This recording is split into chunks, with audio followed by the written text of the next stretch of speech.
नाज़रीन आदाब। दहशत गर्दी की वजह से मुतासरा पाकिस्तानी अवाम के रोज़मर्रा के हवाले लेकर हम हाजिर खिदमत हैं तर्ज़ हयात के एक और शुमारे के साथ। एक बार फिर पाकिस्तान में 16 दिसंबर 2014 जैसा सानेहा दोहराने की कोशिश की गई। एक ऐसा सानेहा जिसे देखकर हर किसी का दिल दहल जाए, हर कोई ये कहने पर मजबूर हो कि शहर अफसोस में उठते हैं जनाजे इतने जिनको गिनने के लिए वक्त भी कम पड़ता है। इंसानियत दुश्मन दहशतगर्दों ने एक बार फिर पाकिस्तान की फिजा को सोगवार कर दिया। दहशतगर्दों ने चारसदा में बाचा खान यूनिवर्सिटी पर हमला करके एक बार फिर ये पैगाम दिया है कि वो अपने मजमूम मकासद की तकमील के लिए किसी भी हद तक जा सकते हैं। 16 दिसंबर 2014 को आर्मी पब्लिक स्कूल पर हमले के बाद दहशतगर्दों की जानिब से किसी बड़े तालीमी इदारे पर यह दूसरा बड़ा हमला है, जिसमें करीब 25 अफराद हलाक और 60 से जायद जख्मी हुए हैं। मजीद तफसील इस रिपोर्ट में।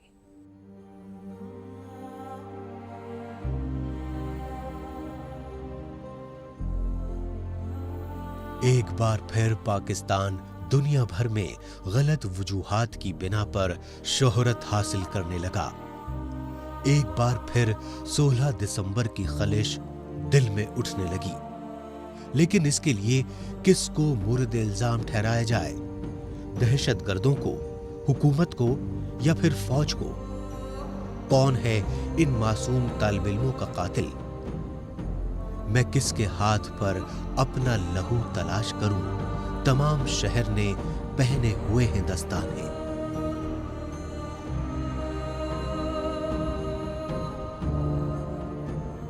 हमने तो अपनी मेहनत की, आगे गए, मुकाबला किया, काफ़ी देर तक रोके रहे वो लोग। स्टूडेंट बाहर निकले तो अगर जो है ना स्टूडेंट अंदर रह जाते तो फिर काफ़ी ज़्यादा नुकसान हो जाता। मुशायरा भी चल रहा था, 400-500 बंदे बाहर से आने वाले थे। अगर थोड़ी देर भी ये रुक जाते तो काफ़ी नुकसान हो जाता। चारसदा की बाचा खान यूनिवर्सिटी में मरहूम खान अब्दुल गफ्फार खान की बरसी की मुनासबत से एक मुशायरे का एहतमाम किया गया था, जिसमें शिरकत के लिए तलबा, असातिज़ा और अमले की बड़ी तादाद मौजूद थी कि अचानक फायरिंग की आवाजें आने लगी। हर तरफ अफरा तफरी मच गई और देखते ही देखते पल भर में 25 के करीब अफराद मौत की आगोश में चले गए और 60 से ज्यादा जख्मी हो गए।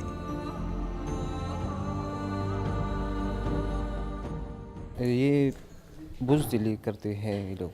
हमारे साथ लड़ो, हम लड़ेंगे इंशाअल्लाह। जो नहीं लड़ सकते उससे, वो तो बेचारे अपने सबक के लिए आए हैं और ये ऐसी हरकतें करते हैं, तो ये बुज़दिली का काम है। हमारे साथ लड़ो, सिक्योरिटी के साथ लड़ो, ये तैयार है, हर वक्त तैयार है, अपने जानों का नजराना भी देते तैयार है। पिछले 10 वर्षों के दौरान दहशतगर्दों के हाथों हजारों तालीमी इदारों की बर्बादी, खासकर आर्मी पब्लिक स्कूल के सानेहे के बाद नई पौध को बचाने के लिए नेशनल एक्शन प्लान बना। खारदार तारों से स्कूलों की चहारदीवारी बनाई गई।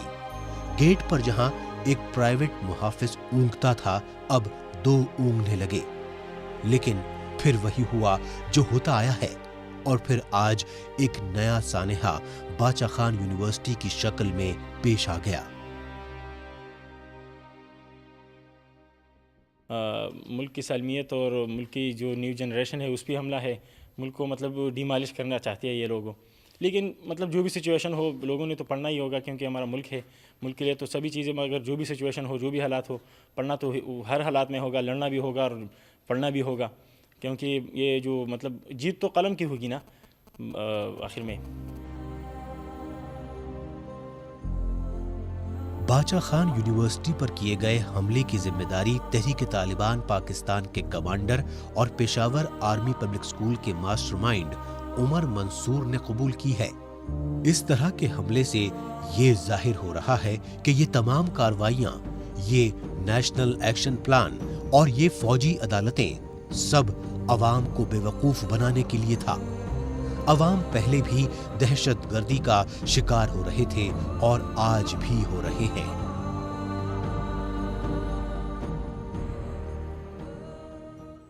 24 दिसंबर 2014 को मियां नवाज शरीफ ने 6 मिनट की एक तकरीर की थी और उसमें नेशनल एक्शन प्लान का ऐलान किया था। उसके बेशतर नुकात पर आज तक अमल दरामद नहीं हो सका। आज भी मुसलह जत्थे घूम रहे हैं, आज भी जो कलअदम तंजीमें हैं वो फाल हैं, आज भी मदारिस में इस्लाहात नहीं हो सकी। तो नेशनल एक्शन प्लान पर अमल दरामद की नाकामी क्या हुकूमत की नाकामी नहीं है? कब तक पाकिस्तानी अवाम अगले साने का इंतजार करती रहेगी? इसी पर बात करने के लिए हमारे साथ पाकिस्तान से फोन लाइन पर मौजूद हैं इफ्तिखार अहमद साहब, जो सीनियर सहाफ़ी और तज्ज़ियाकार हैं। इफ्तिखार साहब, खैर मकदम है आपका तर्ज़ हयात में। जी, सबसे पहले आपसे जानना चाहेंगे, Sania Peshawar army public school के बाद वो क्या इक़दाम थे जो लिए जाने चाहिए थे मगर नहीं लिए गए, जिसकी वजह से एक बार फिर ये दिन देखना पड़ा?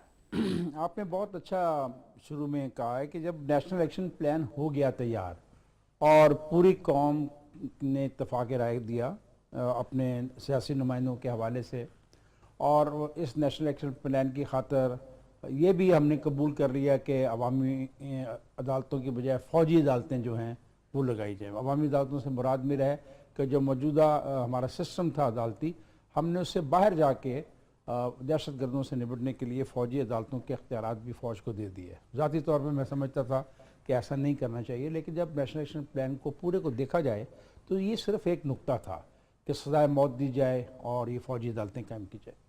बाकी जो नुकात हैं उसको गौर तलब नुकात थे। अगर उन पे पहले दिन से दयानतदारी से अमल नेक्टा का बनाना है, अगर नेक्टा ईमानदारी से बनाई जाती, जिस रोज़ ये फ़ैसला हुआ था और उसके लिए फ़ंड्स रिलीज़ कर दिए जाते और उसका एक ढांचा मुकम्मल कर लिया जाता, तो आज शायद वो कोई इफ़ेक्टिवली रोल प्ले कर रहा होता। अब आप इस 20 नुकात को पढ़ के देख लें। इन 20 नुकात में जो नुकात फ़ौज से मुतल्लिक़ हैं वो काफ़ी हद तक वो उन पे वो काम कर रहे हैं, और जो हमारे से मुतल्लिक़ है सिविलियन से, मसलन इसका आखिरी नुक्ता जो है उसमें लिखा हुआ है कि revamping and reforming the criminal justice system. अब मुझे बताएं, ये जो क्रिमिनल जस्टिस सिस्टम है इसको रिवैम्प करने के लिए कहीं क्या इनको कोई रॉकेट साइंस की ज़रूरत है? असल में नीयत का मामला है। मदरसों की रजिस्ट्रेशन के बारे में और मदरसों के मामलात को दुरुस्त करने के बारे में ये खौफज़दा हैं, ये एक मदरसे का नाम लेते हैं और डर जाते हैं क्योंकि इनको डर है कि बैकलैश होगा। जी, लेकिन इफ्तिखार साहब, लोग ये सवाल करते हैं कि जो दहशतगर्द आते हैं मरने के लिए आते हैं, जिन्होंने खुदकुश जैकेट्स पहनी होती हैं, उनके लिए सजाए मौत क्या मानी रखती है? और जब तक पाकिस्तानी खुद अपनी सोसाइटी के अंदर से दहशतगर्दों के जो नजरियाती प्रोटेक्टर हैं उनका खात्मा नहीं करेंगे, तब तक दहशतगर्दी पर काबू पाना करीब करीब नामुमकिन है। भाई, वो प्रोटेक्टर्स जो हैं वो कहाँ हैं? वो तो हमारे मीडिया में हैं, वो मदरसों में हैं, वो सरकारी इदारों में हैं। तो फिर करें ना, बिस्मिल्लाह शुरू करें। ये तो बहुत बड़ा प्रोजेक्ट आप मुझे बता रहे हैं। ये 20 निकात पर ही अमल कर जाते तो बहुत बड़ी बात है। और फौज यहाँ पे 2 साल के लिए आई हुई है। 2 साल के बाद अगले साल फरवरी में जनवरी फरवरी में फौज ने वापस चले जाना है। 1 साल तो आपका ख़त्म हो गया। उस 1 साल के एंड में फिर क्या हुआ कि आज वहाँ पे एक हमला होता है और फौज को रिएक्ट करना पड़ता है। 52 लोग थे वहाँ पे, उस जगह पे मुसल्लह अफराद रेजिस्ट करने के लिए। कैमरा लगा हुआ है, अगर आप गौर से देखें उस दीवार के ऊपर कैमरा लगा हुआ है। मतलब ये क्या हम चाहते क्या करना? जी, इफ्तिखार साहब ये बताइएगा, आप क्या समझते हैं कि हुकूमत के अंदर सलाहियत की कमी है या नीयत की कमी है? देखिए, बहुत बड़ा सवाल आपने कर दिया है और मैं बहुत छोटा आदमी हूँ, मैं नहीं कह सकता कि सवाल का जवाब मैं क्या दूँ। मैं तो देखूंगा कि नताइज क्या हैं। नताइज तो मैं ये देख रहा हूँ ना कि जो आप एक बात समझने की कोशिश शायद हम सब नहीं करना चाहते। हम हर बात को किसी के गले में डालना चाह रहे हैं, अपनी जिम्मेदारी में लेने को तैयार नहीं। जब वो लोग अपने घर से चलते हैं, किसी मस्जिद में रात गुजारते हैं, किसी के घर में रात रहते हैं, फिर यहाँ पे दाखिल होते हैं, तो कोई ना कोई तो फैसिलिटेटर है ना। अब मसला ये हो गया कि माशरा इतना बेहिस हो गया है कि माशरा तो ये बताने को तैयार नहीं कि इनके साथ महल्ले में जो आदमी आके रहा है वो अजनबी है और वो मशकूक है, वो तो ये बताने को तैयार नहीं। और मैं ये मानने को कतई तौर पे तैयार नहीं कि हमें इल्म नहीं होता कि हमारे महल्ले में से कौन गुजर गया, कौन आया था और कौन नहीं आया था। मैं इस बात को कतई तौर पे किसी तौर पे लॉजिकली मानने को तैयार। बहुत बहुत शुक्रिया इफ्तिखार साहब, तर्ज़ हयात में हमसे बात करने के लिए। पाकिस्तान में पिछले 35 दिनों का अगर जायजा लें तो तकरीबन 8 दहशतगर्दी के वाकयात पेश आए हैं और खासतौर से नए साल के अंदर 5 वाकयात अब तक पेश आ चुके हैं, जिसमें तकरीबन 60 अफराद हलाक हो चुके हैं। तो आखिर क्या वजह है कि दहशतगर्द अब तालीमी इदारे को निशाना बनाना शुरू कर दिए हैं? इसी मौजू पर बात करने के लिए हमारे साथ हैं पाकिस्तानी उमूर के माहिर आशीष शुक्ल जी। आशीष जी, खैर मकदम है आपका तर्ज हयात में। सबसे पहले आपसे जानना चाहेंगे कि पेशावर को फूलों का शहर कहा जाता है, लेकिन आजकल ये फूल अपने ही सपूतों के लहू से लाल हो रहा है। मासूम कली जैसे बच्चे कुचले जा रहे हैं, किसी को कोई फिक्र नहीं, सब अपनी सियासत बचाने में लगे हैं। आखिर ये सियासतदान इस तरफ कब तवज्जो देंगे? जब मखलूक मिट जाएगी तब? जहाँ तक लीडरशिप का सवाल है, पाकिस्तान में शुरू से ही इस मामले को बहुत गंभीरता से नहीं लिया गया है। उसके बहुत सारे कारण रहे हैं, लेकिन आज की जो लीडरशिप है, जो सिविल क़यादत है, उसके सामने कुछ मुख्तलिफ तरह के चैलेंजेस भी हैं। जैसे एक चैलेंज ये है कि वो तो अपोजिशन से जो चैलेंज फेस करते ही हैं कि वो किस तरह से पावर में बने रहें। दूसरा बड़ा चैलेंज है कि पाकिस्तान की जो बड़ी जो पॉलिसीज़ हैं, ख़ास तौर से नेशनल सिक्योरिटी और इंटरनल सिक्योरिटी की पॉलिसीज़ हैं, उनको बनाने में और उनके इम्प्लीमेंटेशन में सिविल क़यादत का रोल बहुत मामूली रहा है। इसका कारण यह है कि मिलिट्री इन सब चीज़ों को पूरी तरह से डोमिनेट करती है।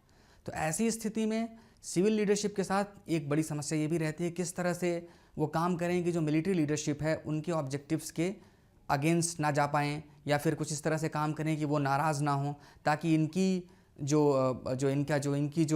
रूलिंग पार्टी है, जो रूल है, वो बरकरार रह सके। तो इस तरह के चैलेंज के बीच आज के सियासतदानों को काम करना पड़ता है, पाकिस्तान में ख़ास तौर पे।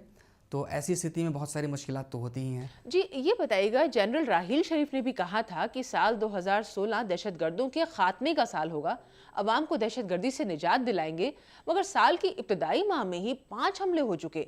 तो इनके बयान को किस तरह से लिया जा सकता है? देखें, ये बयान जो है, जहाँ तक दहशतगर्दी को एक साल में ख़त्म करने का मामला है, मैं ये कहूँगा कि जनरल राहील शरीफ जी पूरी अपनी ज़िंदगी में ये बात होते हुए नहीं देख पाएंगे। उसके बहुत सारे कारण हैं। दूसरी बात ये कि अगर पाकिस्तानी आवाम खुद इस बात को क्वेश्चन कर रही है कि हाँ भाई हमारी मिलिट्री लीडरशिप फेल हो रही है, तो ये एक अच्छा कदम दिख रहा है मुझे। अगर वो खुद पाकिस्तानी इस बात को क्लेम कर रहे हैं कि नहीं, मिलिट्री पूरी तरह से फेल हुई है टेररिस्ट अटैक को रोकने में, तो ये हम समझते हैं कि एक अच्छा कदम है। जी आशीष जी, फौज का ये दावा है कि दहशतगर्दों की कमर तोड़ दी गई है, तो पाकिस्तानी आवाम ने भी ये आवाज़ उठाना शुरू कर दिया है कि आखिर दहशतगर्दों की टूटी कमर का वो एक्सरे कहाँ है? तो क्या इसे आवाम की जानिब से एक मुस्बत कदम कहा जा सकता है? देखिए, आवाम की जानिब से तो ये बहुत ही मुस्बत कदम है। अगर वो क्वेश्चन कर रही है कि नहीं, दहशतगर्दों की कमर नहीं टूटी है, तो ये बहुत ही अच्छा डेवलपमेंट है, मैं ये कहूँगा। और जहाँ तक कमर तोड़ने की बात है, तो पाकिस्तानी आर्मी पूरी तरह से कमर तोड़ने के लिए तैयार भी नहीं है। आज भी बहुत सारे ऐसी तंजीमें हैं, ऐसे इदारे हैं जो कि इस तरह की चीज़ों में डिफ्रेंशिएट करते हैं। एक कहा जाता है कि गुड जिहादीज़ और बैड जिहादीज़ में पाकिस्तानी स्टेट और पाकिस्तान के आर्म फोर्सेस अंतर करती है। गुड जिहादीज़ वो जिहादीज़ हैं जो कि पाकिस्तानी आर्मी के हितों की पूर्ति के लिए पड़ोसी देशों पर हमले करते हैं या फिर उनको प्रॉब्लम क्रिएट करते हैं। बैड जिहादीज़ वो हैं जो पाकिस्तानी स्टेट के ऊपर हमले करते हैं, पाकिस्तान के बाज़ारों में हमले करते हैं, पाकिस्तान की मिलिट्री को टारगेट करते हैं। तो जब तक मिलिट्री और सिविल लीडरशिप इस बात पर सहमत नहीं हो जाते हैं कि नहीं, टेररिज्म एक ऐसा थ्रेट है जिसको पूरी तरह से टैकल करने के लिए उनको तैयार होना पड़ेगा, तब तक मैं नहीं समझता हूँ कि दहशतगर्दों की कमर तोड़ पाएंगे। जी, बहुत बहुत शुक्रिया आशीष जी इस मुद्दे पर, इस मौजू पर हमसे बात करने के लिए। और अब बात बलूचिस्तान में चलाई जा रही पोलियो मुहिम की। पाकिस्तान में गुर्बत, पसमानदगी और नाख्वानदगी की वजह से नौनिहालों के हालात हमेशा से काबिले रहम रहे हैं, लेकिन जब मासूमों का बचपन ही खतरे में हो तो हालात की संगीनियत का अंदाजा बआसानी लगाया जा सकता है, क्योंकि पाकिस्तान का मुस्तकबिल कहे जाने वाले मासूम बच्चे पोलियो नामी मोजी मर्ज में मुब्तला हैं और रही सही कसर दहशतगर्दों ने पूरी कर दी है। दहशतगर्द हमेशा इंसदादे पोलियो मुहिम की टीम पर रुकावटें खड़ी करता रहा है और इनसे जुड़े लोगों को मुसलसल निशाना बनाता रहा है, लेकिन इस दफा दहशतगर्दों ने क्वेटा में पोलियो सेंटर पर ही खुदकुश हमला कर दिया, जिसमें 15 अफराद हलाक और 24 के करीब बुरी तरह जख्मी हो गए। इसी पर पेश है हमारी ये रिपोर्ट।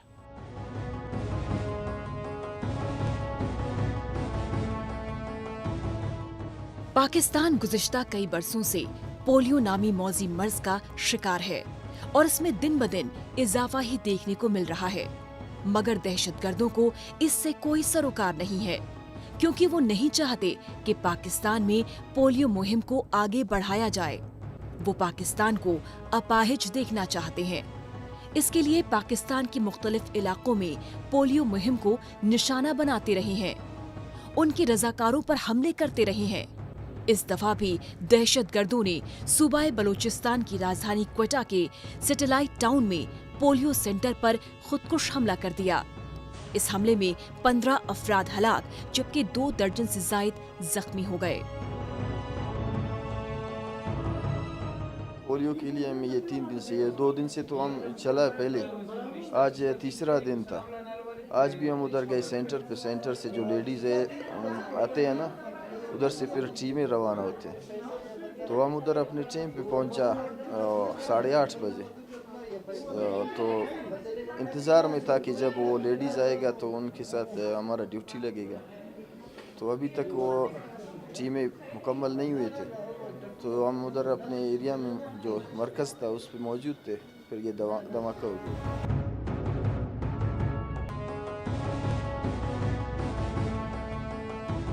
खुदकुश हमलावर ने इस दफा इंसदादे पोलियो मरकज पर तैनात सिक्योरिटी एहलकारों को निशाना बनाया, क्योंकि जिस वक्त पोलियो मुहिम शुरू हुई उस वक्त पोलियो सेंटर पर काफी भीड़ थी और सिक्योरिटी भी अपने मामूल पर थी। लेकिन अचानक खुदकुश हमलावर भीड़ में दाखिल हुआ और खुद को उड़ा लिया। धमाके की जद में 1 दर्जन से जायद पुलिस एहलकार, एफसी और आम शहरी आ गए, जबकि 2 दर्जन से जायद अफराद बुरी तरह जख्मी हो गए। हमले की जिम्मेदारी दहशतगर्द तंजीम दाइश ने कबूल करके अपनी बढ़ती ताकत का एक और सबूत पेश कर दिया है। इस खौफनाक हमले से चश्मदीदों के दिल दहल उठे।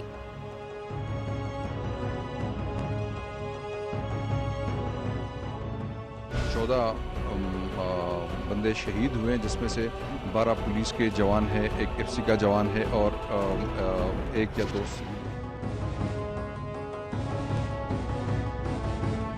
हमले के बाद बलूचिस्तान के वजीर दाखिला Mir Sarfaraz Bugti, IG police, IGFC major general ने जाए वकुआ का दौरा किया। वहीं वजीर आला सनाउल्लाह जहरी ने हंगामी इजलास तलब करके आवाम की जानोमाल के तहफ़्फ़ुज़ के लिए फौरी और मुआसिर इक़दामात करने का हुक्म सादिर किया। और इसी मौजू पर मजीद बात करने के लिए हमारे साथ मौजूद हैं पाकिस्तानी उमूर की माहिर मोहतरमा दिव्या आनंद साहिबा। दिव्या जी, खैर मकदम है आपका तर्ज़ हयात में। ये आपसे जानना चाहेंगे कि पाकिस्तान में पोलियो टीम पर गुज़श्ता कई बरसों से हमले हो रहे हैं, लेकिन इस दफ़ा जो हमला किया गया है उसमें खासकर सिक्योरिटी के लोगों को निशाना बनाया गया है। उसकी कोई ख़ास वजह लगती है आपको? जो Pakistani militants religious extremist Pakistan में हैं, उनकी आइडियोलॉजिकली ये विचारधारा है कि ये वेस्टर्न कॉन्स्पिरेसी है, जिसके माध्यम से वो मुस्लिम फर्टिलिटी रेट्स कम करेंगे, मुस्लिम आबादी कम हो जाएगी अगर ये अपनी कैंपेन कंटिन्यू करेंगे तो। जी दिव्या साहब, ये बताइएगा, पोलियो टीम पर मुसलसल हमले होते रहते हैं, लेकिन उसके बाद भी सिक्योरिटी के सख्त इंतजामात क्यों नहीं किए जाते? इसमें गफलत कहाँ रह जाती है? अभी जो रीसेंट अटैक हुआ था पोलियो इरेडिकेशन सेंटर पे, ये एक पर्टिकुलर बिल्डिंग पे अटैक किया गया था। वैसे पोलियो इरेडिकेशन कैंपेन जो है ये डोर टू डोर कैंपेन है, जहाँ पर हर घर को प्रोटेक्ट करना बहुत मुश्किल है और हर घर को सिक्योरिटी देना बहुत मुश्किल है। इसलिए जो सिक्योरिटी जितना कर सकते हैं, जितनी सिक्योरिटी आप प्रोवाइड कर सकते हैं या Pakistani forces security forces provide कर रही है, वो जितना लेवल मिलिटेंसी का है उसके मुकाबले बहुत कम है। ये नामुमकिन है क्योंकि मिलिटेंट्स जो हैं वो आम आदमी की तरह हैं, उन्हें पहचानना बहुत मुश्किल है। दिव्या जी, ये बताइएगा, पाकिस्तान में जब भी पोलियो टीम पर हमले हुए हर बार एक कमेटी बना दी गई, मगर दहशतगर्दों के खात्मे के लिए कोई ठोस कदम नहीं उठाए गए। आपको क्या लगता है कि इस तरह से मसले का कोई हल हो पाएगा? ये मसला हल नहीं हो सकता। इसमें प्रॉब्लम ये है कि पाकिस्तान की जो काउंटर टेररिज्म पॉलिसी है वो कोहेसिव और कोहेरेंट नहीं है। वो डिस्टिंक्शन मेंटेन करते हैं गुड जिहादिस्ट और बैड जिहादिस्ट में। वो कुछ जिहादियों को अपना स्ट्रेटेजिक एसेट मानते हैं फॉरेन पॉलिसी ऑब्जेक्टिव पूरा करने के लिए इंडिया और अफ़गानिस्तान के कॉन्टेक्स्ट में, और कुछ जिहादी जो हैं जो पाकिस्तानी स्टेट को अटैक करते हैं, जैसे तहरीक तालिबान पाकिस्तान सिर्फ उनके अगेंस्ट एक्शन लेता है। जब तक ये डाइकोटमी बनी रहेगी, इनकी पॉलिसी क्लियर नहीं होगी, तब तक कोई चांस नहीं लगता कि ये मसला सुलझेगा। अच्छा, पहली बार ऐसा हुआ है कि अब पोलियो टीम पर हुए हमले की जिम्मेदारी दहशतगर्द तंजीम ISIS ने कबूल की है, तो क्या अब भी पाकिस्तानी हुकूमत ये कहेगी कि पाकिस्तान में इस तरह की कोई तंजीम मौजूद नहीं? ISIS ने ऑफिशियल अपनी सर्टिफिकेट नहीं दिया है कि हमारी प्रेजेंस पाकिस्तान में है। जो उनका टारगेट है वो अभी वेस्ट एशिया है। पाकिस्तानी जो मिलिटेंट्स हैं वो अपनी एलिजेंस ISIS के साथ क्लेम करते हैं। पहली चीज़ कि ISIS एक ब्रूटल ऑर्गेनाइजेशन है। अलकायदा के डिक्लाइन के बाद ये अभी बहुत इसकी बढ़ोतरी देखी जा रही है। दूसरा, इनकी फ़ंड रेजिंग कैपेसिटी बहुत अच्छी है। अगर पाकिस्तानी मिलिटेंट्स इनके साथ एफिलिएट होंगे तो उनके पास फंड्स भी उनको मिलेंगे, प्लस ऑर्गेनाइजेशनल कैपेसिटी भी उनको मिलेगी। बहुत बहुत शुक्रिया दिव्या जी, तर्ज़ हयात में हमसे बात करने के लिए। और अब बात सूबा सिंध के ज़िला थरपारकर की, जहां नन्हे नन्हे फूल खिलने से पहले ही मुरझा रहे हैं। सहराए थर में खिलने वाले नन्हे नन्हे फूल इंतज़ामिया की गलत पॉलिसियों की वजह से मुरझाते जा रहे हैं। सहराए थर में ना तो अस्पताल है और ना ही कोई दीगर सहूलियात, जिसकी वजह से पैदा होने वाली बीमारियां बच्चों की जिंदगियों की दुश्मन बनती जा रही हैं। हालांकि गुज़श्ता साल सिंध हुकूमत ने थर के अस्पतालों को बेहतर बनाने का ऐलान किया था, मगर वक्त गुजरने के साथ वो ऐलान सिर्फ ऐलान ही साबित हुआ। अमली तौर पर अगर ठोस इक़दाम किए गए होते तो आज थरपारकर में क़हत और वबाई बीमारियों की वजह से कम उम्र बच्चों की हलाकतों से माँओं की गोद वीरान ना होती।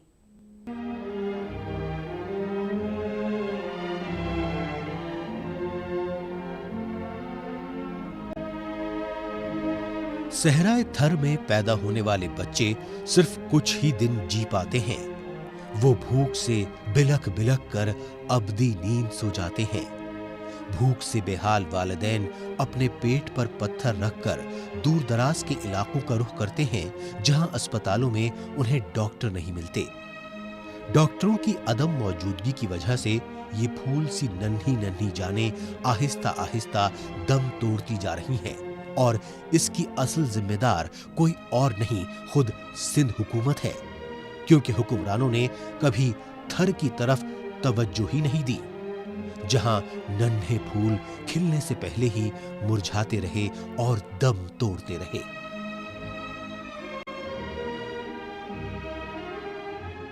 पाकिस्तान का गुर्बत का तरीन इलाका थरपारकर है, जहाँ पे फैसिलिटीज बुनियादी नहीं है मौजूद, ना वहाँ पानी है, ना बिजली है, ना गैस है, ना वहाँ पे कोई और बेसिक फैसिलिटीज है।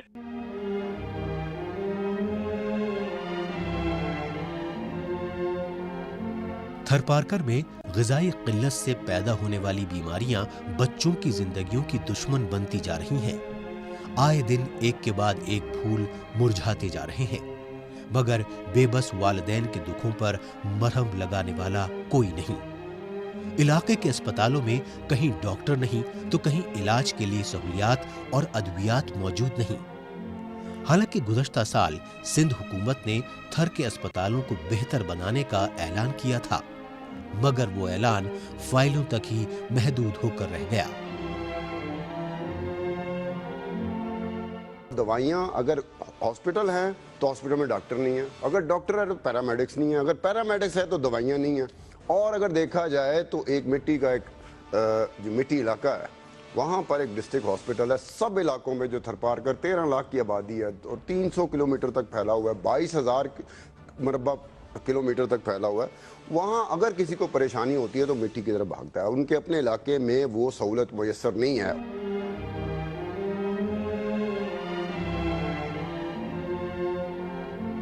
हुकूमत कोई भी हो और निजाम कैसा भी हो, अपने अवाम को जानो माल, इज्जत व आबरू की जमानत और उनका तहफ़्फ़ुज़ हुकूमत का अव्वलीन फर्ज है। और जब कोई हुकूमत या हुक्मरान ऐसा करने में नाकाम हो जाए तो चाहे कुछ भी हो, उसे अच्छा हुक्मरान नहीं कहा जा सकता।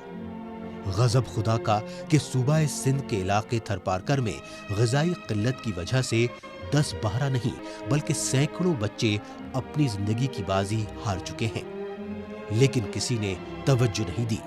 किसी को खबर न हुई कि थर कहस से दो चार है जहां बच्चे मौत की वादी में जा रहे हैं।